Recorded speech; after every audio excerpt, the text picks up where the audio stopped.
ரோட்ல நடந்து போற குழந்தைய திடீர்னு ஒரு 10 நாய் சுத்து போட்டு கழிச்சு போட்டுருச்சுன்னா குழந்தைய நாய் கடிக்கிற வரையும் அவங்க அம்மா அப்பா எங்க போனாங்க? ஒரு இடத்துல திருநாய் கூட்டம் இருக்குதுன்னு தெரிஞ்சா நம்ம தான் அந்த வழியா போகாம வேற வழியா போகணும். அப்படி மீறி போனா கடிக்கத்தான் செய்யும். நாய்கள் எல்லாரையும் கடிக்கிறது இல்ல, நல்லவங்க யாரு கெட்டவங்க யாருன்னு பார்த்து தான் கடிக்குது. அப்படி ஒருத்தர் நாய் கடிச்சதுன்னா கண்டிப்பா அந்த நாய்க்கு அவரு ஏதோ ஒரு தீங்கு பண்ணிருக்காரு. வண்டியில போகும் பொழுது திடீர்னு நாய் குறுக்க வந்து வண்டி ஆக்சிடென்ட் ஆயிட்டா பாவம் அதுக்கு அந்த நாய் என்ன பண்ணும்? சின்ன குழந்தைகள் கூட தான் சில நேரத்துல குறுக்கல்ல வருது அப்படின்னு நாய் கூட்டங்கள் தெருக்கல்ல இருக்கணுமா வேணாமா அப்படின்னு இன்னைக்கு நாடே இத பத்தி தான் பரபரப்பா பேசிட்டு இருக்கு. உண்மையிலேயே நாய் அப்படிங்கிறது மனுஷன் வளர்க்கக்கூடிய ஒரு விலங்கு தானா? இன்னைக்கு தெரு முழுக்க இத்தனை தெருநாய்கள் பெருகி இருக்க காரணம் என்ன?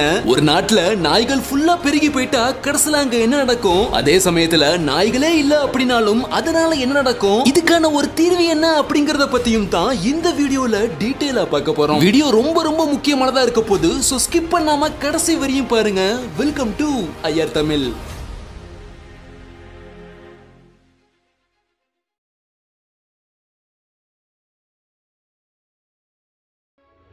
நாய்கள் மனிதர்களுக்கு நண்பன், அது நம்ம கூட தெருக்கல்ல தான் இருக்கணும். அதே சமயத்துல நாய்கள் ஆபத்தானது, அது தெருக்குள்ள இருக்கவே கூடாதுன்னு இப்படி ரெண்டு தரப்பின மக்கள் இன்னைக்கு விவாதம் பண்ணிட்டு இருக்காங்க. இதுக்கு காரணம் உங்களுக்கே தெரியும். எல்லா நாய்களையும் தெருக்கல்ல இருந்து அப்புறப்படுத்தி ஷெல்டர்ல அடைக்கணும் அப்படின்னு சுப்ரீம் கோர்ட்ல இருந்து வந்த அந்த ஒரு ஆர்டர் தான். இந்த ரெண்டு தரப்பு மக்களுக்கும் சாதகமான ஒரு தீர்ப்பு என்னவா இருக்கும் அப்படின்னு பாக்குறதுக்கு முன்னாடி நம்ம சில உண்மைகளை பார்க்க வேண்டியிருக்குங்க. அதுக்கு முன்னாடி தெருநாய் அப்படிங்கிற ஒண்ணு யாருன்னு பார்த்தா கண்டிப்பா நமக்கு இந்த விஷயம் எல்லாமே புரிஞ்சிருங்க. வாங்க அது யாருன்னு பார்த்துட்டு வந்துருவோம். பல ஆண்டுகளுக்கு முன்னாடி பண்டைய மனிதர்கள் வாழ்ந்துட்டு இருந்த காலத்துலலாம் தெருநாய் அப்படிங்கிற ஒண்ணே கிடையாதுங்க. ஓநாய், குள்ளநரி போன்ற காட்டுல வாழ்ற வேட்டையாடி விலங்குகள் மட்டும்தான் இருந்தது. அப்போ இருந்த மனிதர்கள் தான் முதல்ல மற்ற விலங்குகளை வேட்டையாடவும் காவல் காக்கவும் ஓநாய்களோட முதல்ல பழக ஆரம்பிக்கிறாங்க. அந்த ஓநாய்களும் உணவு கொடுக்கறாங்களே அப்படின்னு மனிதர்களோட நல்லா நெருங்கி பழக ஆரம்பிக்குது. காலப்போக்கத்துல மனிதர்களோட பழகி அவங்கள்ட்டயே இருந்த ஓநாய்கள் காட்டுல இருந்த ஓநாய்களோட கொஞ்சம் வேறுபட ஆரம்பிக்குது. அதாவது காட்டுல இருக்கக்கூடிய ஓநாய்களை விட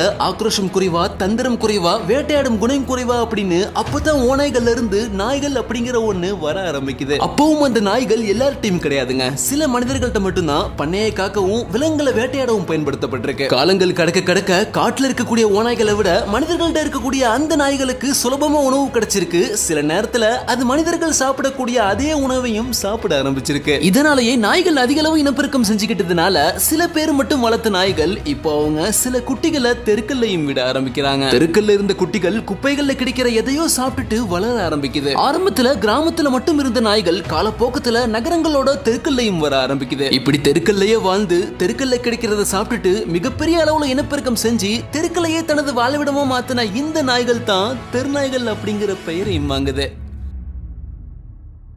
இந்த விஷயங்கள்லாம் பார்க்கும் பொழுது நாய்கள் தெருக்கல்ல இருக்கிறதுக்காக கொண்டு வரப்பட்டது இல்லைங்க. வேட்டையாடவும் காவல் காக்கவும் இப்படி சில மனிதர்கள் மட்டும் ஆசைப்பட்டு வளர்க்க கொண்டு வரப்பட்டிருக்கு. இந்த வகை நாய்கள் சுலபமா சர்வே ஆகக்கூடியதுங்கிறதுனால வருடங்கள் கடக்க அதுக்கு தெரிஞ்சோ தெரியாமலையோ தங்களுக்குள்ள இனப்பெருக்கத்தை பல மடங்கு அதிகரிச்சுக்கிட்டே போயிருக்கு. சரி, தெருநாய்கள் அப்படிங்கிறது யாருன்னு பார்த்தோம். இப்போ இன்னைக்கு நடக்கிற பிரச்சனையில தெருநாய்கள் வேணும் அப்படின்னு சொல்ற மக்கள் சில கருத்தை வைக்கிறாங்க, வேணாம் அப்படின்னு சொல்ற மக்கள் சில கருத்துக்களை வைக்கிறாங்க. இந்த ரெண்டு தரப்பு மக்கள் கருத்துலயும் எந்த அளவுக்கு நம்பகத்தன்மை இருக்கு அப்படின்னு பார்க்க போறோம். இதுலயே நமக்கு தெருநாய்களோட குணத்தை பத்தியும் தெரிய போகுது. வாங்க அது என்னன்னு பார்க்கலாம்.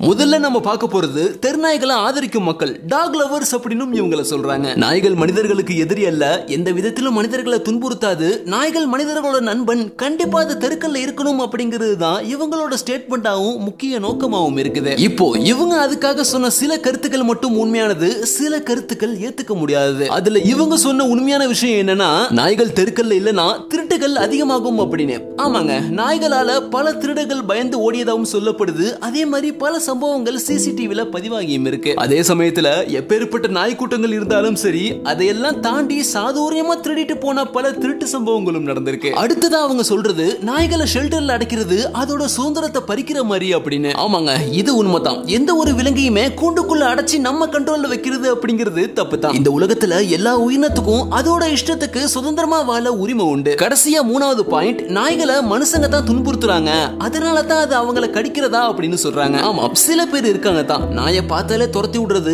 சும்மா படுத்து கிடக்கிற நாயை கல்ல விட்டு அடிக்கிறது அப்படின்னு சில பேர் இத மாதிரி செய்வாங்க தான். சரிங்க, இப்போ இவங்க சொல்ற சில பாயிண்ட்ல சில முரண்பாடுகளும் இருக்கு. அது என்னன்னு பாப்போம். முதல் பாயிண்ட், நாய்கள் எல்லாரையும் கடிக்காது, தன்னை துன்புறுத்துறவங்கள மட்டும்தான் அது கடிக்கும் அப்படின்னு சொல்றாங்க. இந்த விஷயம் முழுக்க முழுக்க பொய்யானதுங்க. நாய்களுக்கு நல்லவங்க யாரு கெட்டவங்க யாருலாம் பிரிச்சு பார்க்க தெரியாது. நாய்களுக்கு தெரிஞ்சதெல்லாம் தன்னை வளர்த்தவங்களோ இல்ல தனக்கு பழக்கப்பட்டவங்களோ யாரு, தனக்கு பழக்கப்படாதவங்க தனக்கு தெரியாத புதுமுகங்கள் யாரு அப்படிங்கறத தான் நாய்க்கு பிரிச்சு பார்க்க தெரியும். உதாரணத்துக்கு வீட்டுல வளர்க்கக்கூடிய நாய்கள்லாம் வீட்டுல உள்ளவங்கள்ட்ட மட்டும்தான் பாசமா அன்பா இருக்கும், தெருவுல போறவங்களை பார்த்தா கொலைக்க ஆரம்பிச்சிடும். இதுவே பிட்புல் ராட்வீல் போன்ற ஆக்ரோஷமான நாய்களை வளர்த்தாங்கன்னா வீட்டுக்கு யாராவது விருந்தாளி வந்துட்டா அந்த நாய்களை தனியா கூட்டிட்டு போய் கட்டி போட்டுருவாங்க, இல்லனா வர்றவங்களை கடிச்சு கொதறிடும். இப்படி நாய்கள் நல்லவங்க யாரு கெட்டவங்க யாருன்னு பார்த்து கடிக்கிறது கிடையாதுங்க. தன்னை வளர்த்தவங்களையும் தனக்கு சாப்பாடு போட்டவங்களையும் தனக்கு பழக்கப்பட்ட முகங்கள்ட்ட மட்டும்தான் பாசமா இருக்கும். வெளியாட்கள் தெரியாத முகங்கள்லாம் பார்க்கும் பொழுது குறைச்சிக்கிட்டு துரத்தவும் கடிக்கவும் செய்யுது. அடுத்த பாயிண்ட் அவங்க சொல்றது, எல்லா நாய்களும் மனிதர்களை கடிக்கிறது இல்ல,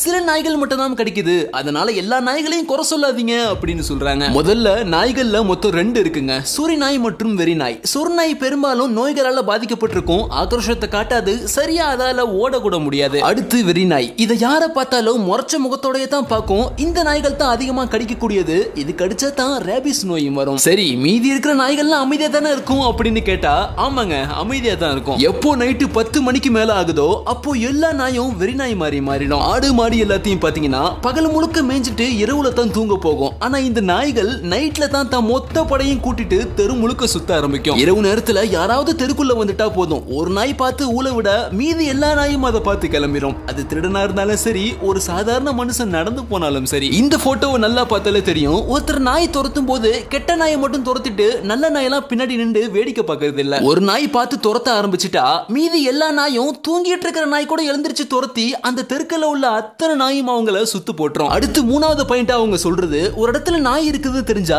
நம்ம தான் அது வழியா போகாம வேறு வழியா போகணும் அப்படின்னு சொல்றாங்க. கடல், மலை பகுதிகள், காடுகள் இது எல்லாமே உலகத்துடைய மற்ற உயிரினங்களுக்காக சுதந்திரமா வாழ கொடுக்கப்பட்ட இடம். நம்ம அங்க போய் எக்காரணத்தை கொண்டு அதுங்களை தொந்தரவு படுத்திடவே கூடாது. நாய்களுக்கும் இதே தான், அதோட உரிமைகளும் அதோட சுதந்திரங்களும் அதுக்கு உரியது. அதே மாதிரி தான் கிராமங்கள், நகர்ப்புறங்கள், தெருக்கள், வீதிகள் இது எல்லாமே மனிதர்களுக்காக கொடுக்கப்பட்ட இடம். குட் இன்டென்ஷனோட, அதாவது ஒரு நல்ல நோக்கத்தோட ஒரு மனிதர் இருந்தாங்கன்னா அவங்க எங்கோ எப்போ எதுக்காக போறாங்கன்னு யாராலையும் கேட்க முடியாது, கேட்கவும் கூடாது. மிகப்பெரிய தப்பு. அதுதான் அவங்களோட ஒரு சுதந்திரமும் கூட. அதனால ஒரு மனிதன் ஒரு தெருவுல முடிவு பண்ணி அவன் நடந்து போக அவனோட உரிமை. அவன் சுதந்திரமா நடக்கும் பொழுது யாரும் அவனை தொந்தரவு பண்ணக்கூடாது. மீதி எல்லா உயிரினத்துக்கும் இடம் உண்டுதான், அது மனிதனை தொந்தரவு பண்ணாம இருக்கிற வரையும் தாங்க. அப்படி தொந்தரவு பண்ண ஆரம்பிச்சிருச்சுன்னா அங்க மனுஷனுக்கு தான் முதல் முன்னுரிமை. அடுத்து 4வது பாயிண்ட், நாய்கள் வாகனத்துக்கு முன்னாடி குறுக்கு போய் விபத்து ஏற்படுத்துறதுலாம் பெரிய விஷயமே கிடையாது. சில நேரத்துல குழந்தைகள் கூட தான் குறுக்கல்ல வருது அப்படின்னு சொல்றாங்க. இதுல முதல் விஷயம், ஒரு நாயும் ஒரு குழந்தையும் ஒண்ணு கிடையாதுங்க. குழந்தை அப்படிங்கிறது அதோட ஸ்டார்டிங் ஸ்டேஜ்ல இருக்கு, சிந்திச்சு செயல்படும் திறன் ரொம்ப ரொம்ப கம்மியா இருக்கும். வளர வளரத்தான் அதோட விவரங்கள் தெரிய ஆரம்பிக்கும். ஆனா நாய்கள்ல குட்டி நாய்கள்லாம் குறுக்கல்ல வருது இல்லைங்க, நல்ல வளர்ந்த ஒரு அடல்ட் நாய்கள் தான் குறுக்கல்ல வந்து வாகனத்துல விபத்து ஏற்படுத்துது. அதே மாதிரி குழந்தைகளை அவங்க பெற்றோர்களால கட்டுப்படுத்த முடியும், ஆனா ஒரு நல்ல வளர்ந்த நாய்களை கட்டுப்படுத்த யாருமே கிடையாது. எப்போ எந்த நேரத்துல எந்த நாய் குறுக்கல்ல ஓடி வரும்னு யாராலையுமே சொல்ல முடியாது. அடுத்து அவங்க சொல்லக்கூடிய ஒரு முக்கியமான விஷயம், தெருக்கல்ல நாய் இல்லாம போயிருச்சுன்னா எலிகள் பெருகி போயிரும், அது மூலமா எக்கச்சக்க நோய்கள் வந்துரும் அப்படின்னு சொல்றாங்க. இது நடக்கிறதுக்கு வாய்ப்பே இல்லைங்க. அதுக்கு தான் பூனைகள் அப்படின்னு ஒண்ணு இருக்கு. நாய்கள் தெருக்கல் இருக்கிறதுனால தான் பூனைகள் தெருக்களுக்கு வர மாட்டேங்குது. இன்னைக்கு நாய்களை ஒப்பிடும் பொழுது பூனைகளோட எண்ணிக்கை ரொம்பவே குறைவு. கிட்டத்தட்ட பூனைகளை விட நாய்கள் 7 மடங்கு அதிகமா இருக்கு. எப்போ தெருக்கல்ல நாய்கள் இல்லாம போகுமோ அப்போ பூனைகள் தெருக்களுக்கு வர ஆரம்பிக்கும். பூனைகளோட எண்ணிக்கை பெருகும், அடுத்து பூனைகள் எலியை வேட்டையாட ஆரம்பிக்கும். இப்படி இருக்கும் பொழுது எலிகள் பெருகிறதுக்கு வாய்ப்பு இல்லைங்க. சொல்ல போனா பூனைகள் தான் நாய்களை விட ரொம்பவே நல்லா எலியை வேட்டையாடக்கூடியது. இப்போ நமக்கு ஒரு கேள்வி வரும், நாய்களை எடுத்த பிறகு பூனைகள் அடுத்து பெருகிட்டா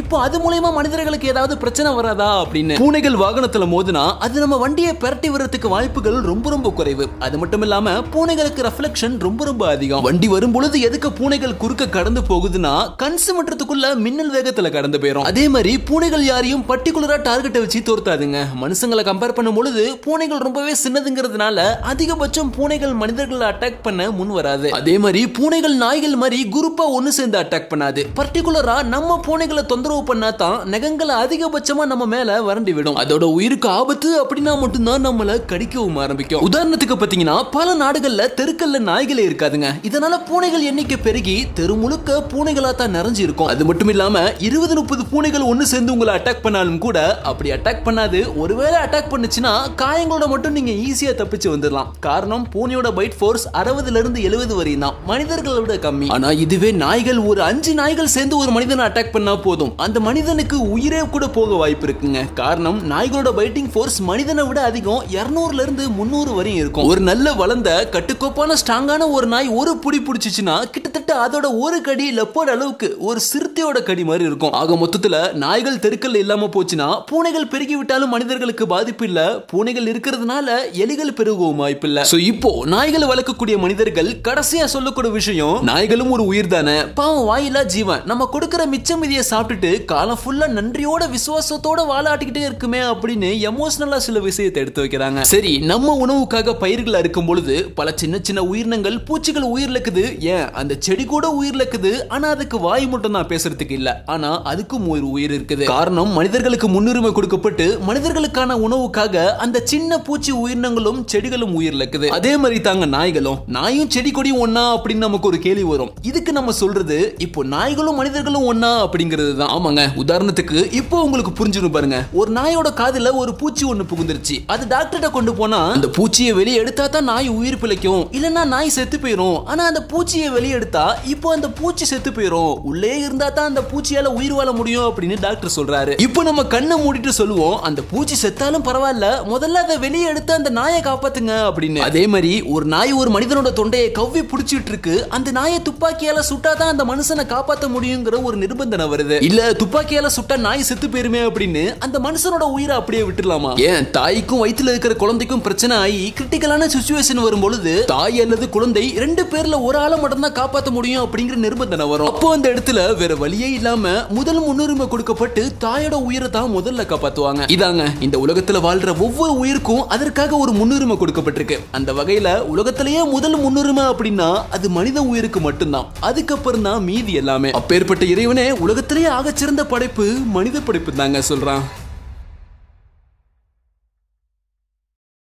சரி, அப்படின்னா மனிதர்களுக்கு முன்னுரிமை கொடுத்துட்டு நாய்களை கொண்டுலாமா அப்படின்னு கேட்டா அப்படியும் கிடையாதுங்க. என்னதான் தெருநாய்கள் வேணாம்னு சொல்றவங்க பக்கம் நியாயம் இருந்தாலும் அவங்க சொல்ற சில விஷயங்களையும் தவறு இருக்கு. நாய்களால அதிகம் பாதிக்கப்பட்ட சில பேர் அந்த கோவத்துல ஒரே அடியா மொத்த நாய்களையும் கொன்றுங்க அப்படின்னு சொல்ல ஆரம்பிச்சுட்டாங்க. இல்லைங்க, இந்த உலகத்துல எந்த ஒரு உயிரையுமே எடுக்கிறதுக்கு யாருக்குமே உரிமை கிடையாது. உலகத்தோட அத்தனை உயிரினங்களும் சுதந்திரமா வாழணும், அது அதுக்குன்னு கொடுக்கப்பட்ட இடத்துல. மத்தபடி தெருநாய் வேணாம்னு சொல்றாங்களே, அவங்க சொன்ன விஷயங்களை பத்தீங்கன்னா இன்னைக்கு 99% உண்மையாவே நடந்துட்டு இருக்கு. நமக்கே தெரியும், உலகத்திலேயே ரேபிஸ் நோயில இந்தியா தான் முதலிடத்துல இருக்கு. அதுலயும் முதலிடத்துல இருக்கிற மாநிலம் நம்ம தமிழ்நாடு தான். ரேபிஸ் அப்படிங்கிறது ரொம்பவே கொடூரமான நோய்ங்க. அது வந்து இறந்து போனவங்களை பார்த்தா ரொம்பவே பரிதாபமா இருக்கும் அப்படின்னு பாதிக்கப்பட்டவங்களோட குடும்பமும் பல மருத்துவர்களும் சொல்லியிருக்காங்க. அது மட்டும் இல்லாம 10-15 தெருநாய்க்கள் கூட்டமா சேர்ந்து ஒரு சின்ன குழந்தைய கடிச்சே கொண்டிருக்கு. கிட்டத்தட்ட இதை பார்த்து அவங்க அப்பா அம்மாக்கு தன் பிள்ளைய ஒரு சிங்க கூட்டத்துக்கிட்ட பலி கொடுத்த மாதிரி இருக்கும். அதே மாதிரி எத்தனையோ பைக்ல போற தனி மனிதர்களையும் ஒரு மிகப்பெரிய வாகனங்களையும் ஒரே ஒரு நாய் குறுக்க போய் விபத்துக்குள்ளாக்கி இருக்கு.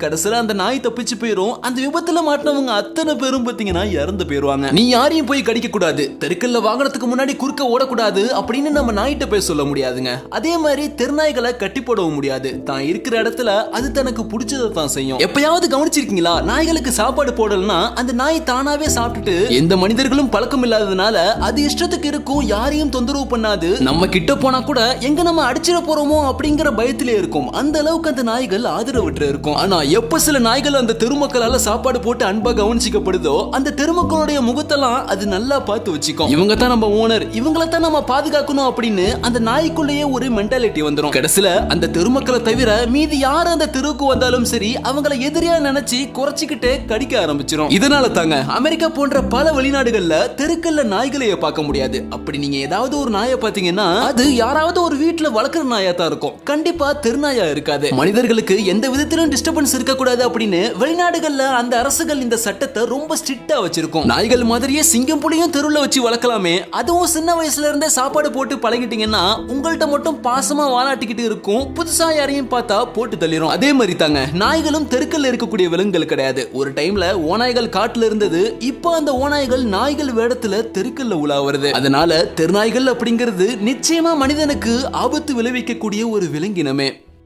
சரி, அப்படி என்னதான் பண்றதுன்னு கேட்டா, நாட்டுல உள்ள எல்லா நாய்களையும் ஷெல்டர்ல அடிச்சு பராமரிக்கிறங்கிறது ரொம்பவே கஷ்டமான விஷயங்க. நாய்களுக்கும் பாவம் தெருக்கல்லையே வளர்ந்து இப்போ திடீர்னு ஷெல்டருக்குள்ள போகும் பொழுது ரொம்பவே கஷ்டமா தான் இருக்கும். வேணும்னா இப்படி பண்ணலாம், தெருக்கல்லையும் இருக்கக்கூடாது, ஷெல்டர்லயும் இருக்கக்கூடாது. அப்படின்னா நாய்களை வேணும்னா ஒரு பெரிய வேற எந்த விலங்கும் இல்லாத ஒரு காட்டுல விட்டுட்டு அதை வனத்துறை மூலமா கண்காணிச்சுக்கிட்டு இருக்கலாம். அதுக்குண்டான உணவுகள், தண்ணி எல்லாத்தையுமே வழங்கி எப்படி மற்ற மான்கள், பறவைகளுக்கு சரணாலயம் இருக்கோ அத மாதிரி எல்லா நாய்களையும் மற்ற எந்த விலங்கும் இல்லாத ஒரு ஃப்ரெஷ் காடுகள்ல போய் கொண்டு விடுறது அப்படிங்கிறது கொஞ்சம் கஷ்டமான விஷயம் தான். ஆனா இந்த ஒரு முறை நாய்களுக்கு ஷெல்டரை விட கொஞ்சம் நல்ல ஃபீல் கொடுக்கும். சரி, ஒருவேளை இது சாத்தியம் இல்ல, ஷெல்டர் தான் நாய்களுக்கு இறுதி முடிவு அப்படின்னா அந்த பணிகளுக்காக கொஞ்சம் நல்ல நிதியை ஒதுக்கி அது கடைசி வேலைகள் நடக்கிற இடம் வரையும் அந்த நிதி வந்து சேருதா அப்படின்னு சரியான முறையில கண்காணிச்சு நாய்களுக்கு உண்டான ஷெல்டர்களை பாரபட்சம் பார்க்காம சரியான முறையில விசாலமா அமைக்கணும். ஷெல்டர்ல தூங்குற நேரம் போக மீதி நேரம் நாய்கள் உலா வர ஒரு சின்ன காடுகள் போன்ற அமைப்பை செயற்கையை உருவாக்கி வைக்கணும். இதெல்லாம் தாண்டி நாய்களுக்கு சிறந்த உணவை சரியான நேரத்துல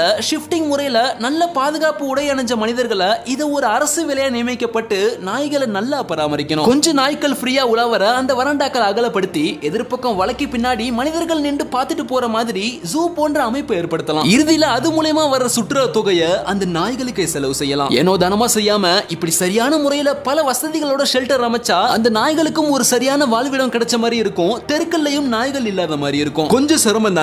சிரமம் பார்க்காம இதுக்கு ஒரு நல்ல டிபார்ட்மெண்ட் நிறுவி நல்ல பணம் செலவு பண்ணா கண்டிப்பா நாய்களோட உயிரை காப்பாத்தின மாதிரியும் ஆயிரும், அந்த நாய்களுக்கும் ஒரு திருப்தியாயிரும், மனிதர்களுக்கும் பாதுகாப்பு கொடுத்த மாதிரி ஆயிரும். ஆரம்பத்தில் சிரமமா இருந்தாலும் தடுப்பூசி, குடும்ப கட்டுப்பாடுலாம் செஞ்சு போக போக நாய்கள் எண்ணிக்கையும் ஷெல்டர்ல குறைஞ்சிரும், எல்லாருக்கும் வேலையும் குறைஞ்ச மாதிரி ஆயிரும். நாய் வேணாம்னு சொல்றவங்க இந்த இருதரப்பு மக்களும் கண்டிப்பா இதை ஏத்துக்குவாங்கன்னு நினைக்கிறேன். அப்படி ஒருவேளை நாய் பிரியர்கள் எனக்கு நாயோட பாசம் தான் முக்கியம், இல்ல நாய்கள் காவல் தான் தெருக்கு முக்கியம் அப்படின்னு நினைச்சா அவங்க வீட்ல ஷெல்டர்ல அடைக்கப்பட்ட திருநாயை ஒன்னு தத்தெடுத்து தடுப்பூசி, பாதுகாப்பு உபகரணங்களும் யூஸ் பண்ணி உங்க வீட்லயே கட்டி போட்டு வளங்க, உங்களுக்கும் அந்த ஒரு குறை தீர்ந்த மாதிரி இருக்கும். அந்தந்த உயிரினங்கள் எந்த இடத்துல இருக்கணுமோ அது அங்க இருந்தா தாங்க நல்லது. உதாரணத்துக்கு போன வாரம் ஓர்கா வீடியோ பார்த்திருப்போம். கடல்ல இருக்கிற ஓர்காவை பிரிஞ்சு தொட்டில விட்டு ஷோ நடத்துறதுனால கடைசியில என்ன நடந்தது அப்படின்னு. பல வருடமா கூடயே பழகின தன் பயிற்சியாளரே அந்த ஓர்கா என்ன பண்ணுச்சு, என்னதான் இருந்தாலும் விலங்குகள் தன்னோட புத்தியை சீக்கிரமே காட்டிடும் அப்படின்னு அந்த வீடியோல நம்ம டீடைலா பார்த்திருப்போம். அந்த வீடியோ வேணும்னாலும் கடைசியில வரும், அதை பார்க்காதவங்க